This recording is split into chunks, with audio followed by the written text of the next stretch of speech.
We took it all. We brought them to our land.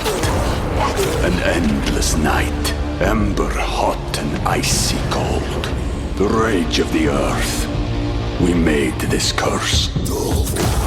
Carved it in the blood on our backs. We did not see. We could not, but she did. And in the end... What will I become? Senua's Saga. Hellblade 2. Play it now with Game Pass. Ryan Reynolds here from Mint Mobile. With the price of just about everything going up during inflation, we thought we'd bring our prices down. So to help us, we brought in a reverse auctioneer, which is apparently a thing. Mint Mobile Unlimited Premium Wireless. How to get 30, 30, bit to get 30, bit to get 20, 20, 20, bit to get 20, 20, bit to get 15, 15, 15, 15, just $15 a month? Sold! Give it a try at mintmobile.com/switch. $45 up front for 3 months plus taxes and fees. Promo rate for new customers for limited time. Unlimited more than 40 gigabytes per month. Slows full terms at mintmobile.com.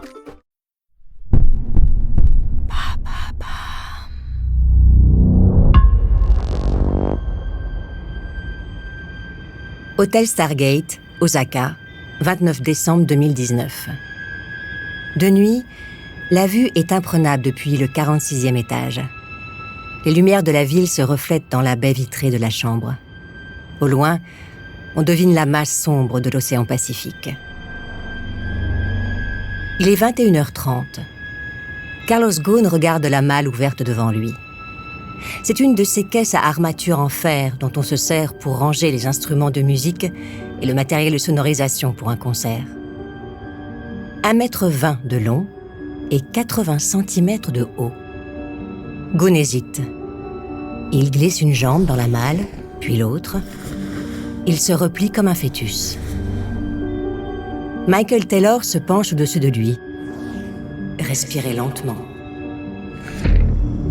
Le couvercle se referme. C'est le noir absolu. Ghosn entend claquer les fermoirs en métal. Il sent les roues de la malle frotter contre la moquette. Les bruits s'enchaînent. Le ding de l'ascenseur, les conversations du hall d'entrée, le coffre d'un van qu'on referme, le bourdonnement de la ville, les messages d'un aéroport. Les moteurs de l'avion, le décollage. Et enfin, le couvercle de la malle s'ouvre. Destination Beyrouth. La liberté au bout d'une évasion rocambolesque. La justice japonaise accuse Carlos Ghosn d'enrichissement frauduleux, d'abus de confiance et de défaut de déclaration de revenus. Cela lui a valu 3 mois en prison et 10 mois en résidence surveillée à Tokyo.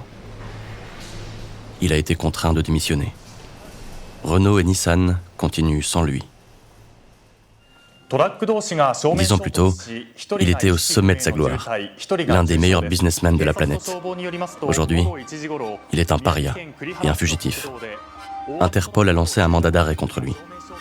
Mais tant qu'il reste à Beyrouth, dans la ville où il a grandi, il ne risque rien.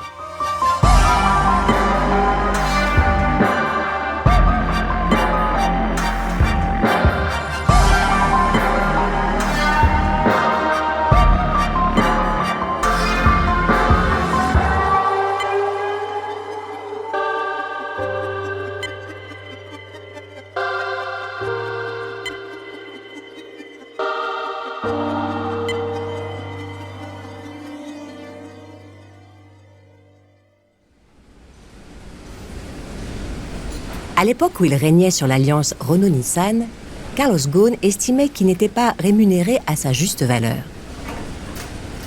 La question de sa rétribution est chez lui une obsession. Un fil rouge tendu entre ses origines familiales et sa chute spectaculaire. Carlos Ghosn est né le 9 mars 1954 à Porto Velho, une ville au fin fond de l'Amazonie brésilienne. Son grand-père, Abdo, y ouvre un commerce général en 1910. La boutique tourne bien. Elle offre aux Ghosn, originaires du Liban, une aisance financière. Quand Abdo décède en 1939, ses fils prennent la suite.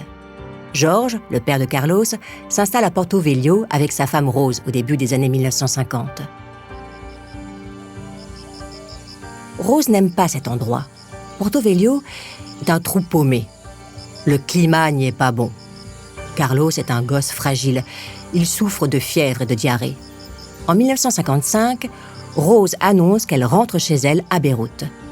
Elle ne veut pas que son fils meure dans la jungle. George Ghosn reste à Porto Velho.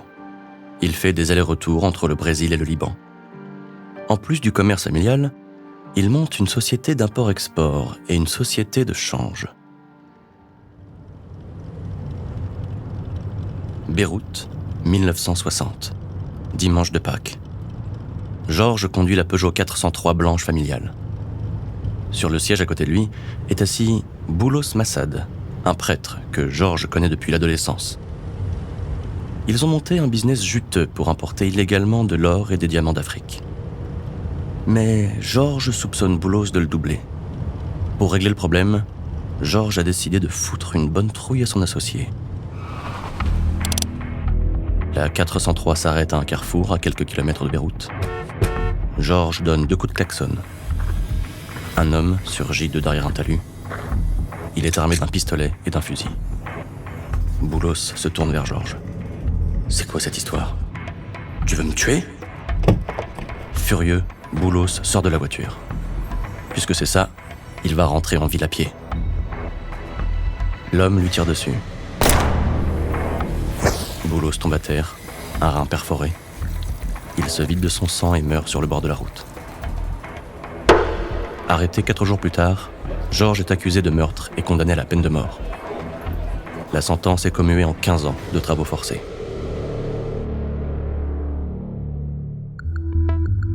Dans la mémoire de Carlos Ghosn, la condamnation de son père est une blessure qui ne s'est jamais refermée.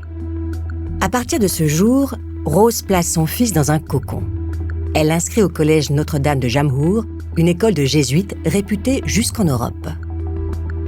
Carlos Ghosn est un élève bosseur à défaut d'être brillant.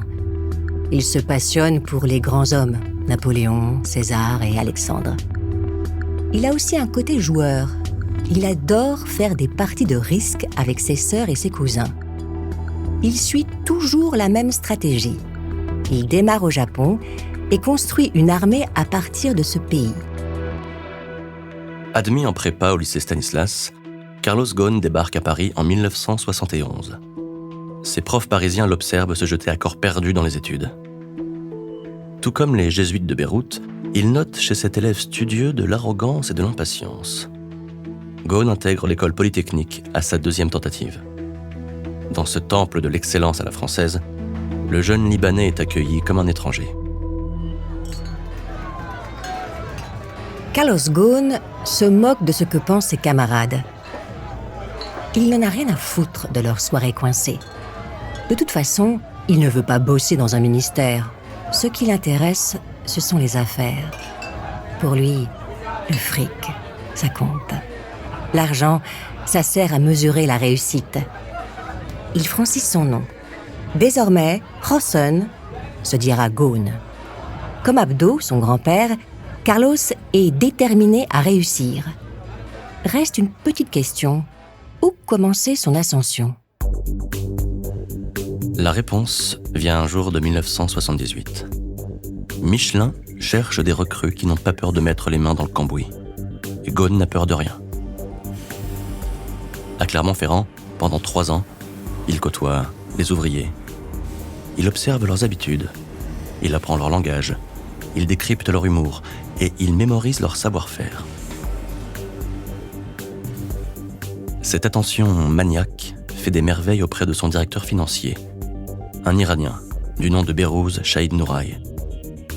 Behrouz est consultant pour McKinsey et la banque Lazare. Il prend Ghosn sous son aile et lui enseigne la méthode McKinsey. Analyser un problème, trouver une solution et expliquer que c'est la seule solution possible. Avant de continuer cet épisode, nous voulions vous remercier pour votre écoute. Si vous voulez continuer de nous soutenir, abonnez-vous à la chaîne Bababam Plus sur Apple Podcasts. Cela vous permettra une écoute en avant-première et sans interruption. Ou bien écoutez ce message de notre partenaire, sans qui ce podcast ne pourrait exister. Ne partez pas, on se retrouve tout de suite. We took it all. We brought them to our land. An endless night, ember hot and icy cold. The rage of the earth. We made this curse. Carved it in the blood on our backs. We did not see. We could not, but she did. And in the end... What will I become? Senua's Saga. Hellblade 2. Play it now with Game Pass. 1989, Michelin rachète l'américain Uniroyal, dont les comptes sont dans le rouge. Le Bibendum devient le premier producteur mondial de pneumatiques. Pour diriger et redresser Uniroyal, François Michelin a besoin d'un homme qui ne fait pas de sentiments. Cet homme, c'est Carlos Ghosn. Avec sa femme Rita, il s'installe à Greenville, en Caroline du Sud. La première chose que Ghosn remarque est que les cadres d'Uniroyal, donc ses subordonnés, roulent en Porsche. Lui, il doit se contenter d'une Mazda. Ses adjoints sont payés sur la grille de salaire américaine. Il est payé sur la grille française. La pilule est un peu dure à avaler. La seconde chose qu'il note est que plusieurs usines d'Uniroyal perdent de l'argent. Ghosn ferme les usines et supprime des emplois. L'entreprise réduit ses pertes. Simple, net et précis. 1996. Malgré son ambition et sa volonté de réussir, Carlos Ghosn souffre d'un handicap insurmontable. Il ne fait pas partie du sérail. Il est un outsider. La présidence de Michelin ne peut pas être pour lui. Après un début de carrière sur les chapeaux de roue, Ghosn se trouve sur une voie de garage.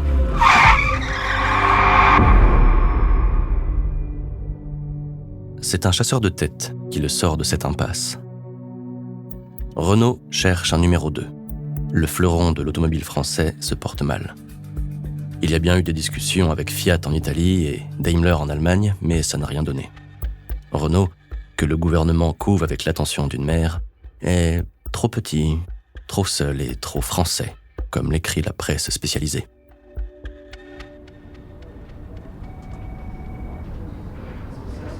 Un samedi matin de 1996, Carlos Ghosn s'assoit dans le bureau parisien de Louis Schweitzer.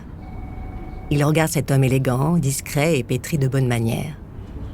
Schweitzer est un patricien, un haut fonctionnaire, ancien directeur de cabinet de Laurent Fabius.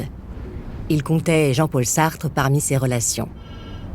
Bien que tous les opposent, Ghosn et Schweitzer parlent le même langage. L'entretien dure 2 heures. Schweitzer sait que Renault doit se moderniser et il sait que cette modernisation sera douloureuse et impopulaire. Si Ghosn veut le poste, il est à lui. Ghosn veut le poste. Il se fiche d'être impopulaire. Les chiffres. Bruts et sans pitié. C'est de cette façon que Carlos Ghosn présente son plan de sauvetage de Renault. 20 milliards d'économies sur 4 ans, soit une économie de 8 000 francs par voiture, et la fermeture de 3 usines. Affolé par la radicalité des mesures proposées, Schweitzer tente d'amortir le choc. Une seule usine est fermée, celle de Vilvoorde, en Belgique, avec la suppression de 3 000 emplois après plusieurs semaines d'un violent conflit social. Le public découvre le nom et le visage de Carlos Ghosn, surnommé le Cost Killer. Carlos Ghosn se moque des critiques. Il a une mission à remplir, point barre. Chez Renault, il taille dans les dépenses. Les chiffres. Toujours les chiffres. Les 20 milliards d'économies sont réalisés en 2 ans au lieu de 4. Renault sort du rouge. Mais Renault reste trop petit, trop seul et trop français. Quand il regarde les bilans, Ghosn sait que le constructeur français n'a pas le choix. Il doit grandir. Il a besoin de partenaires étrangers. Les Américains, trop gros. Les Allemands, pas intéressés. Restent les Asiatiques. Nissan est au bord du gouffre. 22 milliards de dollars de dette. Un titre en chute libre. Les ascenseurs au siège social ne fonctionnent plus afin d'économiser l'électricité. les dirigeants de Renault sont convaincus que les Japonais ne peuvent pas refuser leur offre. 5 milliards de dollars sous forme de participation. Pourtant, ils se trompent. Nissan est en discussion avec Daimler Chrysler. Les Japonais ne font pas confiance aux Français. Après des mois de négociations, Daimler Chrysler finit par lâcher l'affaire. Pas intéressant. Le titre Nissan repart en chute libre. Renault n'a plus qu'à rafler la mise. 1998. Carlos Ghosn est à nouveau assis dans le bureau de Louis Schweitzer. Le patron de Renault joue carte sur table. Soit Ghosn accepte de prendre la direction de Nissan, soit on ne signe pas l'accord avec les Japonais. Ghosn fronce les sourcils d'un air interrogateur. Schweitzer soupire et hoche la tête. Salaire de base, 1 million de dollars par an et 10 millions d'actions Nissan sur 3 ans pour une valeur d'environ 30 millions de dollars. Ghosn sourit. Il regarde le bureau autour de lui. L'endroit est tout à fait confortable. Peut-être qu'un jour, tout ça sera à lui. « 27 mars 1999.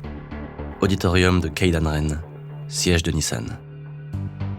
Carlos Ghosn annonce en personne le plan qu'il a mis au point. D'abord, la bonne nouvelle.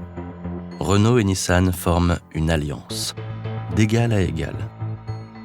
Ensuite, les mauvaises nouvelles. Fermeture de 5 usines, suppression de 21 000 emplois, réduction de 20% des coûts. Si Nissan n'est pas rentable en 2000, Carlos Ghosn promet de démissionner. 1 an plus tard, Nissan annonce un bénéfice de 2,7 milliards de dollars, le plus important de son histoire. Les Japonais sont conquis. Ils ont trouvé un sauveur.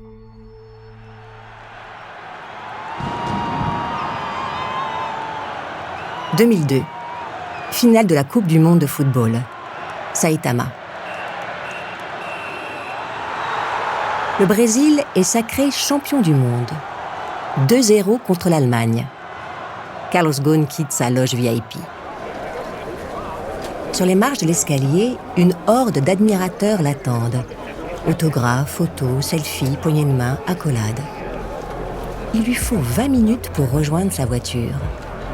Ghosn est un super-héros, encore plus admiré que Ronaldo, auteur des 2 buts de la finale. Time Magazine le compare à Bill Gates. Paris Match lui consacre sa première page. Un manga est créé à son nom. Une agence de com refait son look, il perd quelques kilos, ajoute quelques implants capillaires, subit une opération oculaire et se débarrasse de ses lunettes de prof de maths. Ghosn marche sur l'eau. En réalité, il fait le grand écart entre 2 continents. 2004. Louis Schweitzer prépare sa retraite.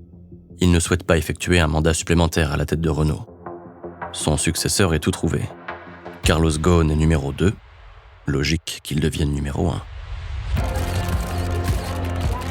Quand Schweitzer lui offre la place de directeur général, Ghosn accepte sans hésitation. Il attendait cela depuis leur premier entretien.